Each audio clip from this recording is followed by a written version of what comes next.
Welcome, everyone, to the Page Center Awards. Thank you for being here.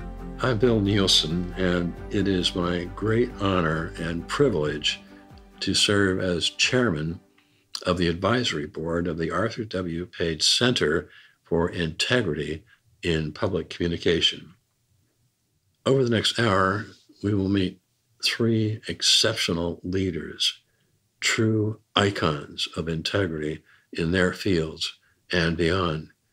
They will share the values that have driven their careers and provide guidance that will prepare us for the challenges of today and tomorrow. It's my great honor to add three more names to our impressive group of Larry Foster Award recipients. The 2024 honorees are Ursula Burns, chairwoman of Teneo Holdings, LLC, and former chief executive officer of the Xerox Corporation. Second is Sanjay Gupta, who is a noted neurological surgeon and chief medical correspondent for CNN. And Kelly McGinnis, who is the chief communications officer of Levi Strauss Co. Honorees are nominated and chosen by members of the Page Center's advisory board. Our board is an impressive, experienced group of seasoned professionals that represent a broad spectrum of public communications. You can visit the Page Center website to learn all about the board. And I'm excited to welcome our two newest board members who joined this year, Amy Reinhart from the Associated Press and Andy Polanski, formerly of Weber Shandwick and IPG Dextra. Thank you both for committing to our cause. It's now my great pleasure to introduce someone whose energy and commitment has been a driving force for the Page Center since its earliest days. Dean of the Belisario College, Marie Harden. Hello, everyone, and thank you to Bill Nielsen for leading the Page Center Advisory Board and for his help making this awards event a success. Bill, you are an icon of integrity and a trusted leader in our field. Thank you. And welcome to all of you who are watching. For the fourth time, we are hosting the Page Center Awards online. This way, we can connect our amazing honorees with you, a global audience of students, faculty, professionals, and the public. As the Page Center enters its 20th year, it's stronger than ever. Page Center founder and distinguished Belisario College alumnus, Larry Foster, would be pleased to know how much the center's influence has grown. We are forever thankful for the support Larry and his wife Ellen have given to the Page Center and the college.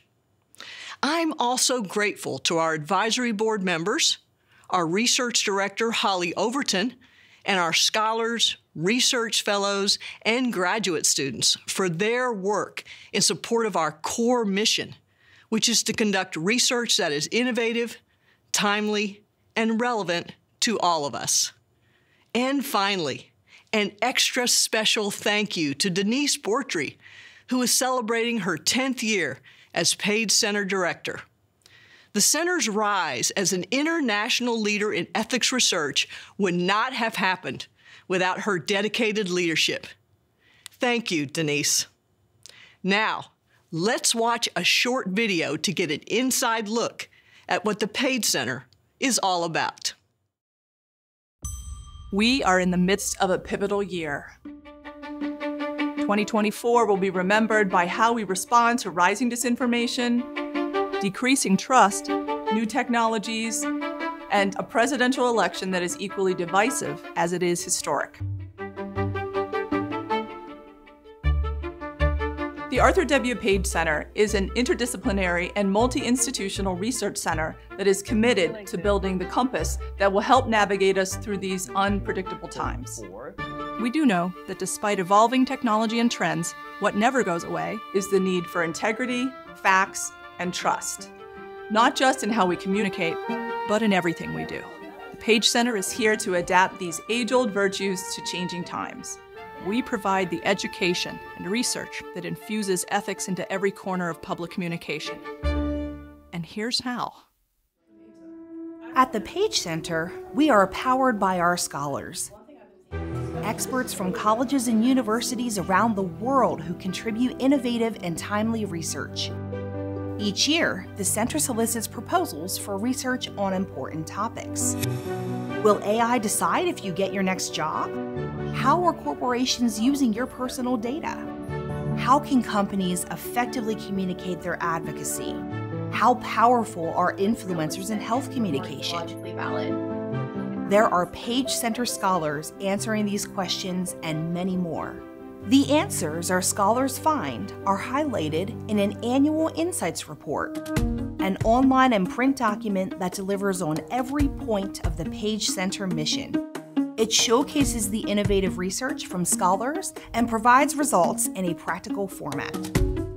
Later this year, we will publish a report dedicated to our Sustainability Communications Research Call. 12 projects will be featured along with their insights and takeaways.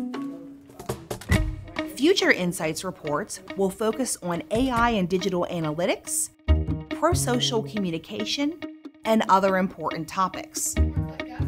Whatever issue the public communication industry is facing, we will have scholars studying it through the lens of ethics and responsibility. Visit the Insights Report website to learn about our corporate social advocacy research and download the entire document for free. Another major part of what we do is ethics education. 2017, we launched our ethics training modules, a free online program that offers lessons on 15 topics, including digital ethics, core values, ethical decision-making, and more. We recently launched 3 modules that focus on activism and public relations. We are especially proud to fulfill a need that a recent report by the Commission of Public Relations Education identified, which was a gap in required ethics education in undergraduate public relations coursework. To date, more than 20,000 students have registered and completed one or more of our ethics training modules. Interest continues to grow, and we are always updating and adding new module topics. To the many scholars who are watching tonight, thank you. And ready, one. All of these ambitious initiatives culminate at our annual Page Center Awards. Probably the best investment one can make is to build your own character. We gather to share. In their career. So when We gather to honor. We gather once a year to recognize the importance of integrity in our lives every day. It is terrific, and I will cherish it, and I want to thank you so deeply for this wonderful honor. We really hope these initiatives help you identify your own personal and professional principles. The Page Center was created in 2004. Going into its 20th year, the Page Center is proud to create a space where all these efforts combine into a single mission that we can deliver to you. So when 2024 is coming to an end, you look back at the year and are proud of your accomplishments, your decisions, and the way you handle every challenge. Let's set our compasses in the right direction. During these unsteady times, let's remain firm and stay true.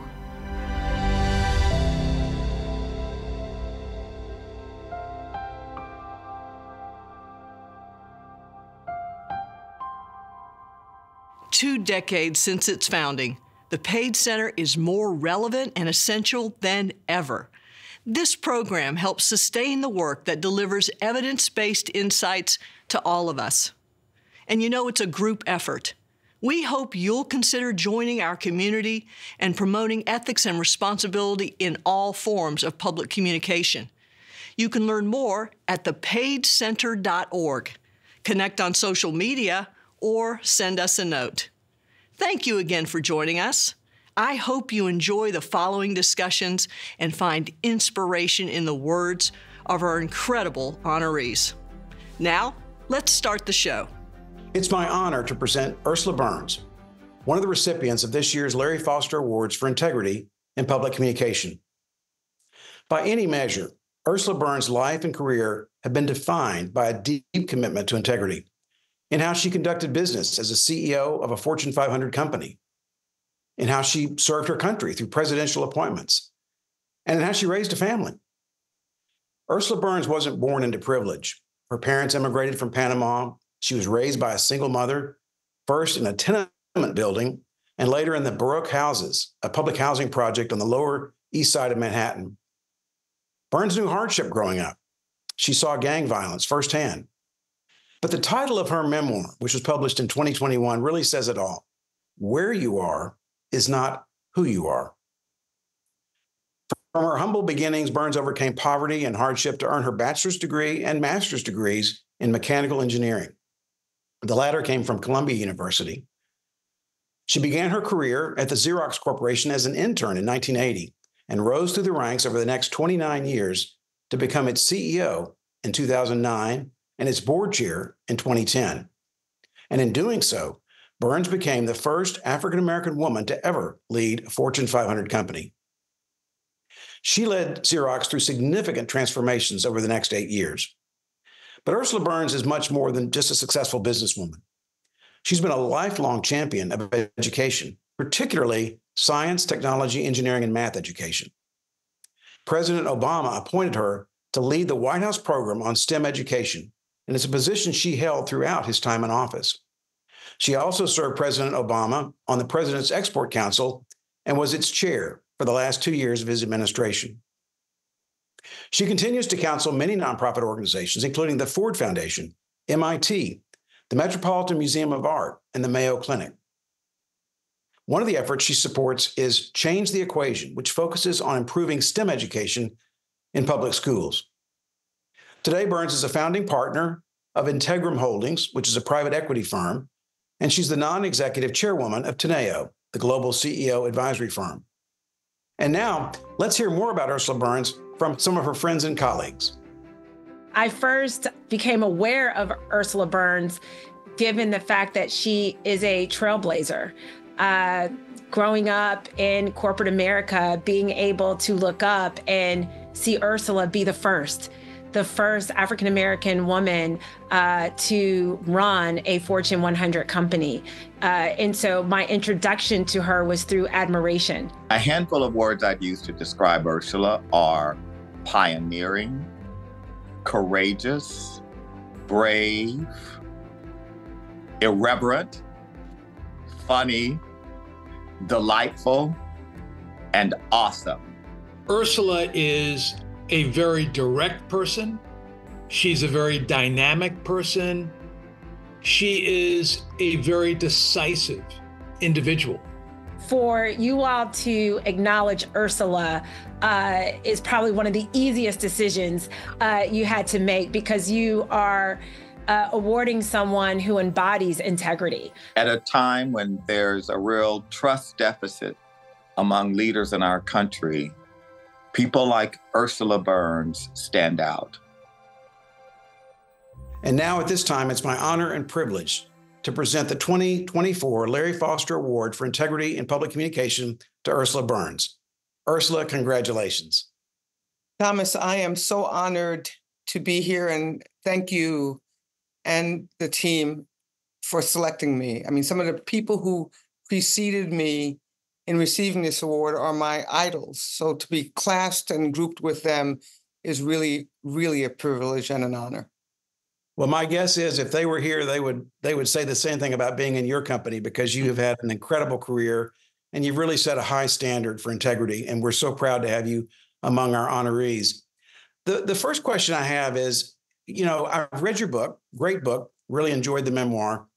And one of the things that you talk very, very frankly and openly about, which I think is what makes the book so good, is some of the tough decisions you had to make. You had to make choices sometimes between what was good for Xerox's customers or its investors, and sometimes what was good for its employees. And they weren't always the same thing. I know there were a few times you had to make some tough decisions about laying people off, that sort of thing. How did you do that and still maintain your integrity in the process? One of the most important things that I learned as I came up through my career was that there is very little, there is a lot of compromise, and you're going to be faced continuously with these choices of, I could earn another penny in EPS or whatever it is, or make another group of 1,000 employees happy. And those are choices that you have to make. But they are very rarely net zero choices, if you know what I mean. One that is 100% hurtful to one group and 100% helpful to the other group. What I learned is that compromise is the name of the game. When we started thinking about success in the beginning of capitalism, we had this idea of we have to do all that we can for the shareholder. And that was the number one and oftentimes the only constituency that we actually paid attention to. As we matured in society and in business, we learned that you could probably have a triple win, where the communities, the shareholder, and your employees can actually garner reasonably good results. I made most of my decisions around those three people, not one only. Didn't make everybody happy all the time, but I tried to not destroy any of the three groups. I think that businesses nowadays are doing that more and more, understanding that the societies that we do business in, the individuals that help us to actually create the goods and services that we sell, and the owners of the business actually have to be served relatively equally as we proceed. One of the quotes in your book that I loved was, you said that as a CEO, your role was to define reality and give hope. How do you do that? And at the same time, where does communicating with integrity fit into that whole mantra? Yeah. By the way, the good news about that quote was that I learned it from one of the best business leaders in America, and that's Ken Chenault. I was on his board for many years, and he used that continuously through board meetings and just explaining how the board should think about how it actually communicates and performs its duties. And what I learned was that context, people are smart. First, I learned people are smart. They want to hear as much of the context around how you're making your decisions and choices as possible. And that the only way that you can keep your story straight is to be actually honest and straightforward. It's just hard. It's kind of hard to play the game to 3 or 4 different audiences if you're trying to not be straightforward and honest. So to keep it clear, to make it clear and keep it clear, I had to try to break it down as simply as possible with as much background as I could. And every time I did that, I found it was really easy for me to communicate. I didn't have to kind of remember anything because it was the truth, it was the facts. And fortunately, I was raised on the granola of the truth is the easiest thing to remember. So, and that my mother would say that all the time, it's the easiest thing to remember, assuming people are smart enough to actually garner, and process the information and then go for it and tell them. Do you feel like a lot of your lessons about integrity came from those early days and growing up in the way that you did and the influence of your mom? 110% of them did. Interesting. I think I unlearned more stuff after I left my house, more good things after I left my house than when I was in the house. My mother was simple, very, very smart woman, unbelievably focused. One thing I learned from her was this ability to keep priorities clear in her head for the short, intermediate, and long term. And she was just one of the best teachers. She showed more than spoke. So you learned how to do it by watching her. She was not this graceful, amazing person. She was a simple new American in the country that she grew to love. And she had 3 people that she cared more about than anything in the world, my brother, my sister, and I. And she taught me about focus, about, money's not everything, taking care of people and each other's, communicating clearly, just one of the best teachers in the world. I carry that to this day. I think about some of my mother's sayings every single day. And they were not really these crazy, exciting things. Like, one is be honest. Try to be authentic. She didn't use those words, but she would say, Ursula, you're you. You're you. I count on you being good, taking care of your siblings, my brother and my sister. We're required to take care of each other. And her statement of you have to leave behind in the world more than you take away. And that's not just in your family. That's not just in your business. It's everywhere. Leave behind more than you take away. That's how you're going to be judged. That's not what business school teaches you. I don't think that they have a course called leaving behind more than you take away, but they should have one. Right? It is the nature of a good human in what I call a positive world. Another thing you talk in your book about, you obviously were the first African-American woman to ever become the head of the CEO of a Fortune 500 company. You talk about the challenges women, and especially Black women, face, being accepted as deserving of their positions, whether it's in the C-suite or rising through the ranks or whatever. What advice do you have for other women to gain that acceptance, but resisting the pressure to just conform? How do they remain authentic to themselves, but still be accepted in those higher level positions? I think the number one thing is please spend a little bit of time in your life trying to figure out who you are, what's really important to you. Not everything is equal, right? I used to get a lot of pushback on my hair, right? You know, the stuff on top of your head. Well, not on yours, but on top of my head, right? A lot of pressure on it, and the way I spoke, right? So New York City, pretty urban accent, you know, like, et cetera. And a lot of pressure to change it. And I had to step back and understand whether not changing it was that important to me. Because when somebody suggests that you change the thing, you either cave and go for it, change it, or you become like strident and stick with what you're doing, almost to prove that you're not changing. First, figure out what's important. Really, certain things you're going to have to change because it's just easy to do. And then certain things that you would never change because it gives up too much. You understand those types of things. Where do you want to be? How, you know, what kind of person do you want to be? Then and only then can you make the choices about where to give a little bit, where to not give. People say to me, well, you stuck with who you were you didn't have to change. If you saw me 10, 15, even 20 years ago, you would never be able to say that person is the same person that they see today. I did a lot of changing, a lot of conforming, a lot of doing things to make myself more acceptable to the team and the group. Everybody does that in life. So don't feel as though that you can't do any of that. That's what compromise is, right? So you have to compromise. The other thing that I was really clear on are the things that I would not compromise on.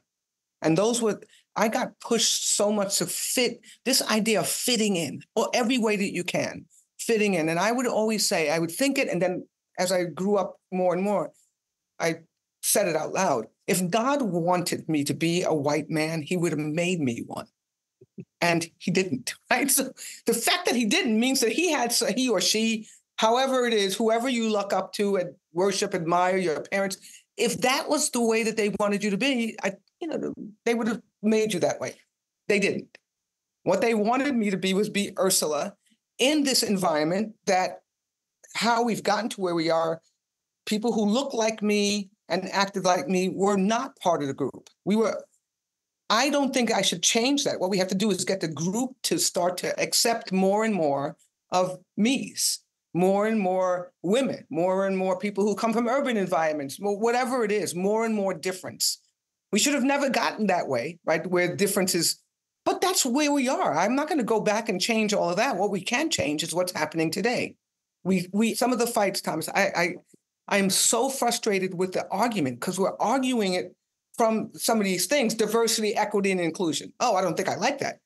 What do you mean you don't like that? How can anyone say that it is unfair to actually want diversity, equity, and inclusion? It's not even a logical argument. But we have all these sides, and people have perfected around a very narrow piece of this world their arguments. We have 8 billion people, probably 10 billion people in the next 20 years. We better figure out a way to include as many of them as is humanly possible on the side of good, meaning having reasonable and graceful lives, being fairly well educated so they can operate in this world well. They have to have access to good healthcare. There should be no argument on those things. And we are really arguing on them right now. My mother would be disappointed if she was still alive. I'm sure she would. Yeah. You make some great points. And there's a good follow-up to that from a Penn State graduate, Jean Chapkovich. And she says, what characteristics and behaviors were your superpowers on your way to becoming a CEO? What sort of set you apart, or what did you rely on? One of the things that I am told all the time, and I now recognize, is that I speak my mind. Now, my mind is not uninformed.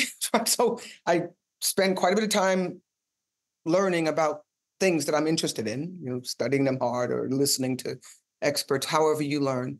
And then I am not at all shy when someone wants to hear my opinion, and sometimes even when they don't want to hear my opinion, in stating my point of view and defending that point of view. I also change my mind often, as I said, but that's one of the things that people would say to me all the time: you are so amazing. You are authentic and you speak your mind. And I say, well, what exactly does everybody else do?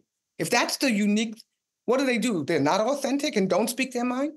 That's my thing. I literally try to learn as much as I can about what's going on, and really difficult conversations from, should we be fighting in the Ukraine? What do I think about the Middle East? You name it. I will, if I have a point of view, I will say it. Well, Ursula Burns, again, congratulations on receiving the Larry Foster Award. I think it's a well-deserved award. You've set a wonderful example for all who follow you. And I know your mom would be proud, because what a legacy that she had, and you're the living proof of that. So thank you so much for joining us today, and thank you so much for being part of this prestigious award. Thank you. Thank you, Thomas Martin. Thank you, Larry Foster Award grantees. I'm honored. Good afternoon. I'm so excited to present the Larry Foster Award for Integrity in Public Communication to Kelly McGinnis, Chief Communications Officer at Levi Strauss Co. Kelly oversees communications and media relations at Levi's, working closely with Michelle Gaff, CEO. Kelly McGinnis epitomizes integrity in her work and in her life.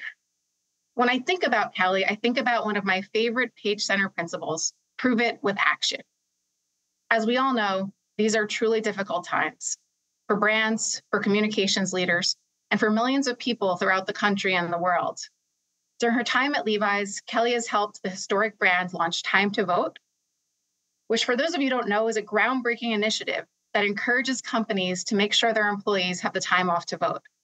She's also spearheaded Levi's advocacy for gun violence prevention and reproductive rights, among others, helping Levi's inspire other brands to do more and create real change in society. As if that's not enough, separate from her work at Levi's, Kelly is the vice chair of the Homeless Prenatal Program Board, where she helps the San Francisco nonprofit empower homeless and low-income families to transform their lives. Kelly exemplifies the phrase, doing well by doing good, and she does it with grace, with heart, and with integrity. Before Levi's, Kelly was the vice president of global communications at Dell and a general manager at Fleishman Hillard for many years. Kelly's been recognized by PR Week on the U.S. Power List, and we're thrilled to honor her here today. And now let's hear from a few of her friends and colleagues who know Kelly best. There are so many adjectives that I think would describe Kelly: passionate, hardworking, all in, purpose-driven, high integrity, high character, thoughtful, courageous. The list goes on and on. Kelly's one of those people that truly lives her values. What you see is what you get, and she is honest. She's a good person. She is a great leader. She's often one of the first people I call when I have an idea and I want to stir things up. She does the same for me, and it's been really fun to partner and collaborate with her over the years. Kelly is an extraordinary person. I don't think I've ever met or worked with somebody who is both so precise in her guidance and advice and her ability to understand situations, If there was a corporate communications Wonder Woman, it would be Kelly McGinnis.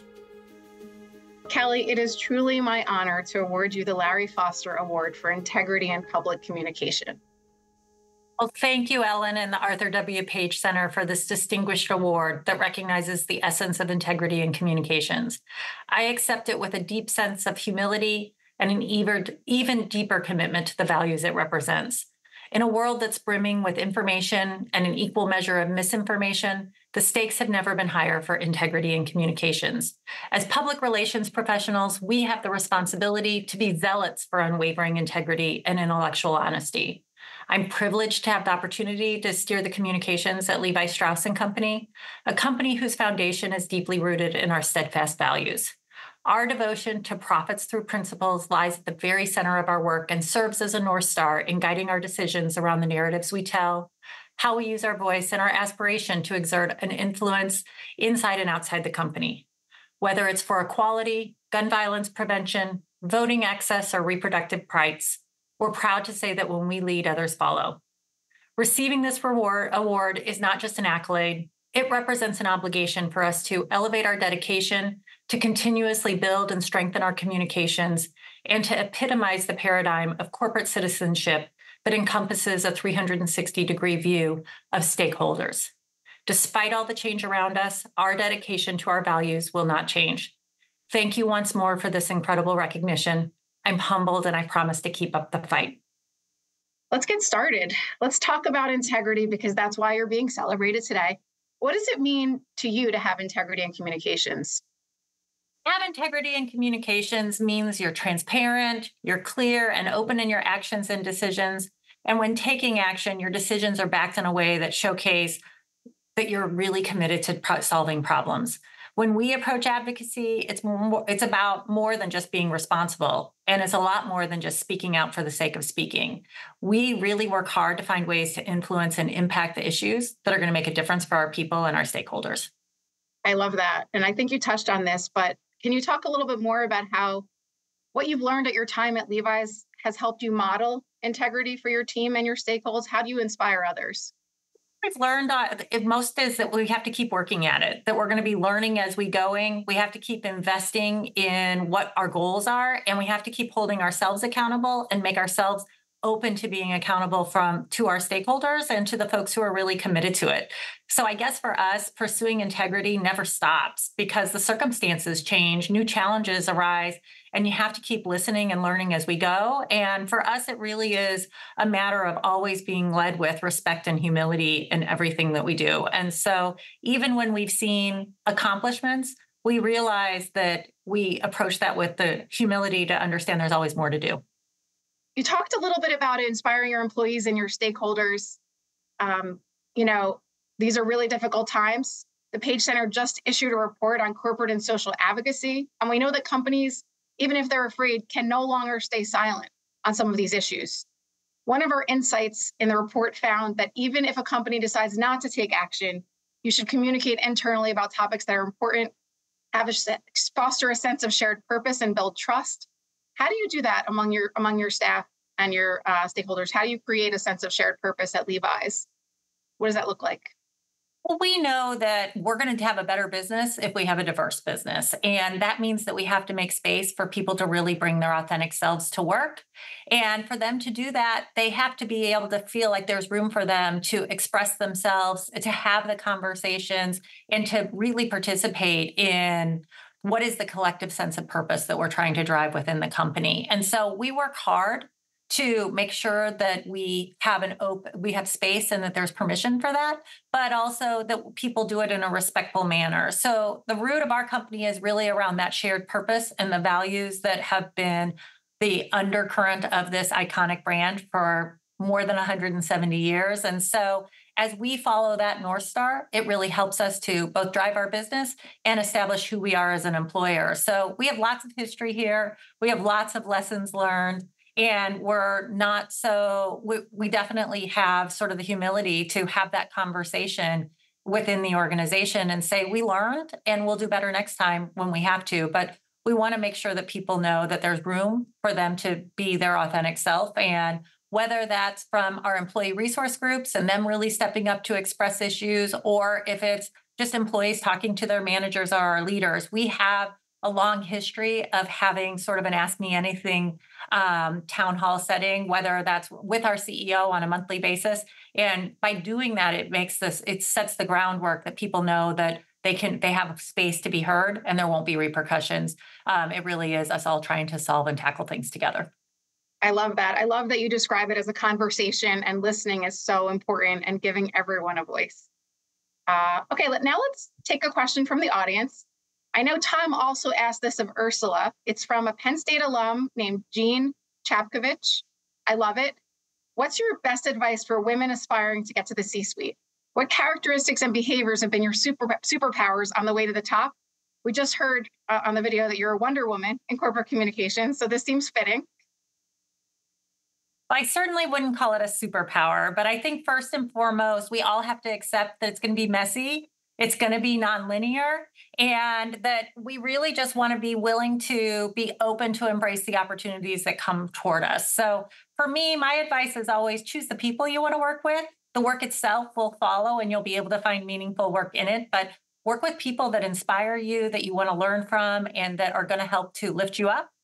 I think the other thing is to be a voice for the other women in the room. So we've all been there where someone says something and then it just either gets blown past, and being the person who repeats it to make sure that it's heard and that we pause is a way to really support and elevate each other. And I know the folks who have done that for me have made a huge difference. And when you model it, other people start to do it. So I don't think there's any one answer. And I think the most important thing is to be accepting of ourselves and realize that we probably won't be able to do it all at the same time. So there'll be times when it's feeling really good at home and feeling really messy at work. And there'll be times where it's feeling really good at work and feeling really messy at home. But on the long trajectory, it all shakes out.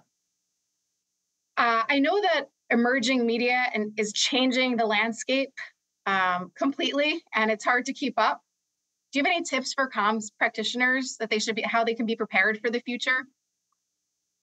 I mean, I think we should all be paranoid a little bit, right? And what I mean by that is just that we all have to be open to learning. We have to be willing to listen, to ask questions, and to experiment. So there's no one answer, and the answers change on a day-to-day, if not quarterly basis. But being willing to step in and to push ourselves and also call it when you learn and say that one didn't work for us is okay. But I think that we've moved into, and I think it actually fits into what we're talking about with integrity, we've moved into an era where authenticity and not being too polished, not being overly scripted, it builds much greater trust and credibility. And so it's okay for us to experiment and try things, to learn from them and say some things work and some things don't.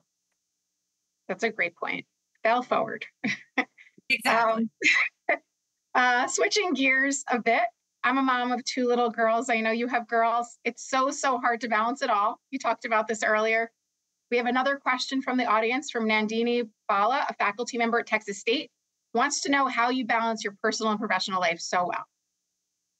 Well, I don't know that I would say that we do it well, but, we figure it out. And what I would say is that what we talked about before, rarely are the demands all at the same time. And we just have to have a lot of grace with each other and for ourselves. So I, like you, have a very busy household. And now that my kids are starting to be teenagers, they're busier than any of us. And recognizing that we're all just juggling and doing our best and being a little bit patient with each other, I think makes a huge difference. For me, I get into the biggest mistakes when I try to keep up with the pace of things coming at me. So often we all hear it, but the biggest thing that I can do is take a breath, step back, and just really recognize what do we need to prioritize. But when it's very easy for me to get into the boom, boom, boom, boom, boom. And that never works. And those are where all of my big mistakes have happened. Absolutely. Here too. Okay, my last question. It comes from a very well-intentioned place, but it doesn't work. Exactly. Okay, a really important question. What jeans are you wearing? And do you wear them when you work from home too? Or are you in leggings like me and so many of us these post-COVID days? Well, I do love a good pair of leggings. We own Beyond Yoga, and they are the softest out there. But most of the time, I'm wearing the Canadian tuxedo. So I wear a Western shirt and a pair of 501s almost every day. And it's both a uniform and it's also a comfort for me. They're very comfortable, and I feel really confident in wearing them. And I will say that none of us should be afraid on denim one denim. It's a really easy thing to do. Good to know. I'm always 2 years behind the trend. So great to know. Thank you, Kelly. This has been so inspiring. Congratulations again on your Larry Foster Award for Integrity in Public Communications. You are so deserving of this honor. Well, thank you, Ellen. It's incredibly generous, and I'm so grateful. And I do feel like I understand how incredibly important this is, and it comes with a tremendous sense of obligation and responsibility that we live up to the recognition. So thank you. It's now my privilege and great pleasure to present the Larry Foster Award for Integrity in Public Communication to Dr. Sanjay Gupta, a multiple Emmy award-winning journalist and chief medical correspondent for CNN. For more than 2 decades, Dr. Gupta has played an integral role in CNN's reporting on health and medical news. You certainly are a model for others to follow and endorse. Congratulations on this achievement.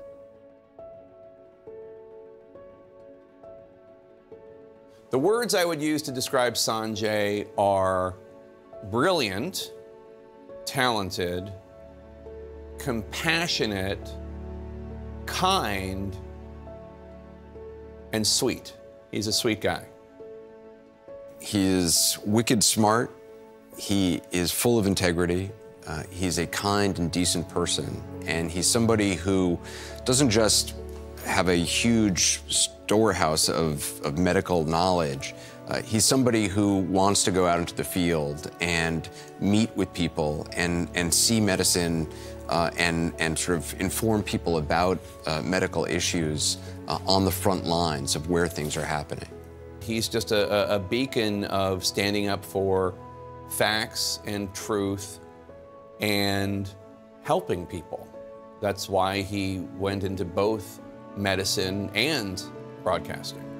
There's so much misinformation out there today, and there's so much just sort of people giving their opinions. It's so important to have facts and real information and people who know what they're talking about. I go to Sanjay for personal health information.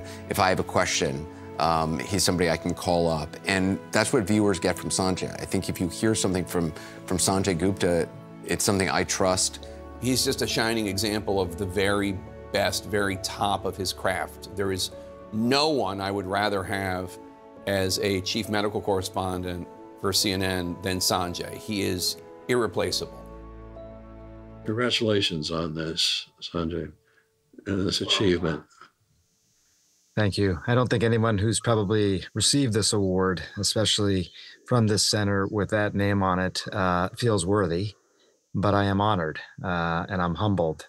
And if I may say a few words, Bill, because I've thought about this a lot, I'm convinced, I think, more than ever about the importance of an organization like this. I think not only what it accomplishes, but what it represents. When I was told that I was going to get this award, I really sat down and started to make some notes and started to create some thoughts about this particular award and how important these conversations are, especially in the face of what I think is an ongoing objective assault on science. There's an assault on science. There's an assault on scientists and the institutions of knowledge that I think produce both. I'm not referencing skepticism or legitimate debate, which I think you would agree. I think everyone agrees those things can make us better and more finely tuned, but rather deliberate misinformation, which is happening and can travel fast and do more harm even than, for example, a virus can. It's dangerous, it's deadly, and I think it can represent this de-evolution of our progress. So addressing it is really important. So I made a list just quickly, Bill, of 5 things that I think are really important when it comes to communicating. I can share this with humility. The first one is to be humble. I think over the past few decades, scientists have been increasingly perceived as arrogant. And I'm saddened by that. I think Larry Foster demonstrated humility and used it to his advantage, a willingness to admit what we know and what we don't know, and to be really transparent about that. Spend time learning to communicate the message in a way that people really understand. It's not easy to do. It takes actually a lot of work to be concise and to be clear. 3 is to read everything. There's a lot of noise out there. I get it. But I really think it's important to be as informed as you can be and not fall into the trap of living in some sort of self-imposed bubble. 4, recognize that sometimes things are truly novel. They are new. They don't fit neatly into a known pattern. Humans, especially adults, they're not very good at dealing with things that are novel. I mean, when is the last time you experienced something for the first time? We're seized by this desire to put things in a context that we better understand. You have to get comfortable with things just being novel. And finally, lean into uncertainty. People expect public health and medicine to be like math. 2 + 2 always equals 4. But there's an uncertainty to it. You got to embrace that. Most people think science is about proof. Science is about likelihood given the evidence. And Bill, I got to tell you, we think about this all the time, whether it's a 2-minute segment on television or a long documentary. These principles, I think, go a long way for us, Bill. Yeah. When you're talking about, trying to convince the public about the truth, it's important to consider people like you who have a great record, but also how does CDC fit in this, and how is the FDA doing? And are we? My feeling is that both those organizations need a bit more public attention and understanding of all the resource that is a part of their organization. Yeah, no, I think that's absolutely true. I think one of the things about the CDC is that over the last few years now, you saw this sort of commingling of science and politics. If you go back to Ebola, which you referenced, or even H1N1, right, you would have a CDC director that would get up in front of the CDC and basically say, hey, look, behind me, we have 4,000 or so scientists, some of the best scientists in the world who are doing their work. And here are the questions we're trying to answer. At this point, here's what we know and what we don't know. I think, just the optics of doing scientific briefings from the White House, from a political organization, which, last 2 administrations have done, I think serves to even further commingle science and politics. So I think, it's challenging. I don't want to suggest, I don't want to minimize that aspect of it. And you can't disentangle anything from politics nowadays. But I think to, as we've seen in the past, continue to present scientific information from that place with that sort of tone, I think does go a long way. I think, again, in connection with this, effort to rebuild trust in our society, you and Mark Kodash, who I've known for quite some time, are creating a new conference called Life Itself, which is similar to a TED conference or a TED Med created by Richard Saul Wurman.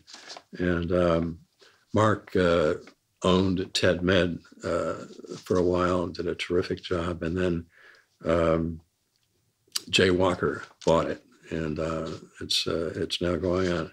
And I think Life Itself, the way I've thought about this, it could be a perfect generation point for messages to encourage people to trust what they're hearing, and also to learn how to gain enough information to determine what they can trust, what they can believe.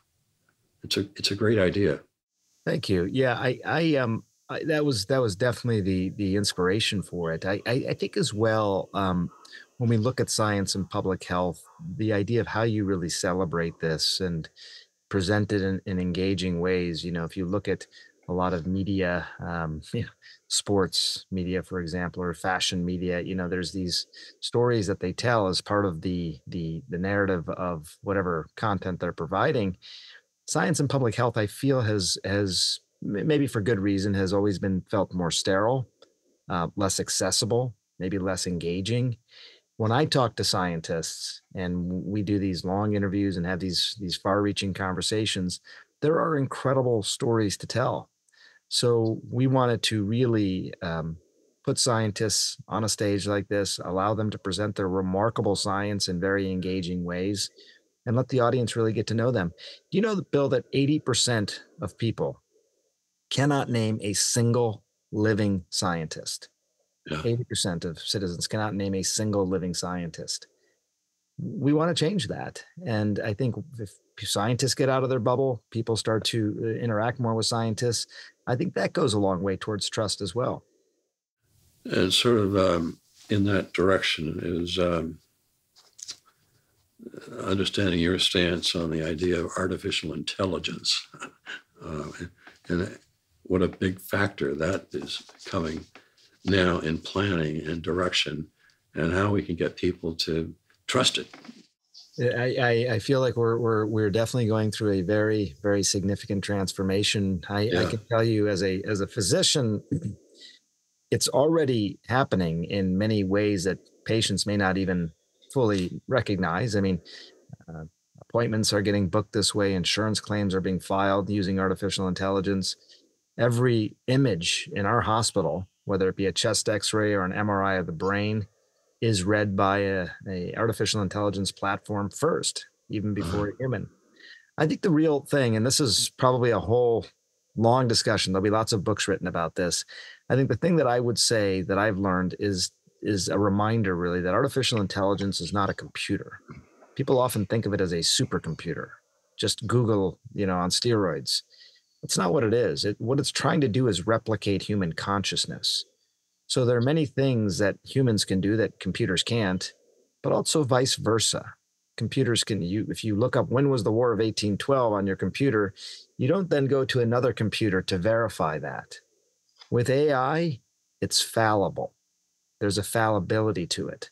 And I think it's just something we have to keep in mind. It is so dependent on the information that it is fed. So as the adage goes, garbage in, garbage out. As the information that these platforms are fed, whether it be in healthcare or journalism or wherever, as that information improves, then I think the product improves as well.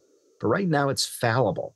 So you can use it, but right now it's a trust but verify model. And maybe it will always be a trust but verify model. But I think people have to keep that in mind. Here's a question from Madison Domenico, a student at Penn State, where this center is located. Quote, what advice do you have for a college student set to graduate in May that may be stressed, confused about where to start professionally?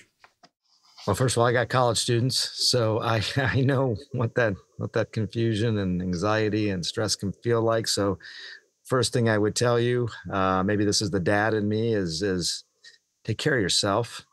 Take care of your mental health as much as your physical health. You got to get your mind and your brain right before you embark on things. So don't shortchange yourself there. Really spend some time making sure you're taking care of your mental health. I think if you're thinking about journalism, and I'd be curious what you think as well, Bill. I mean, I think the way that people are presenting content as journalists now is changing so rapidly. We're seeing significant changes in the cable industry, for example. We've known for a long time, probably the person who's asking the question gets most of her news from digital, from not from television, but from other formats. So I would think you have to sort of anticipate what the future is going to look like 5 to 10 years from now. And I think one of the things that we can say with pretty good certainty is that expert sort of journalism, people who have real specialties, I think that's going to become more important. So right now at this stage of your career, figure out what you're curious about as much as what you're competent at. What are you really curious about? Because what you're curious about is likely to drive your passion, and then find yourself writing about that as much as possible. investigating it, and then writing about it. There's so many homes for content. The more you can do that at this stage, I think the better you're prepared for the future. I want to say congratulations again to you and thank you for all you're doing for society to rebuild trust and truth and integrity in public communications. Congratulations. It's great to see you. Means a lot, Bill. I will treasure this. Thank you very, very much. Wow, what incredible discussions. Thank you to our honorees for participating. Ursula, Sanjay, and Kelly, I hope your Larry Foster Award demonstrates our appreciation for the example you've set.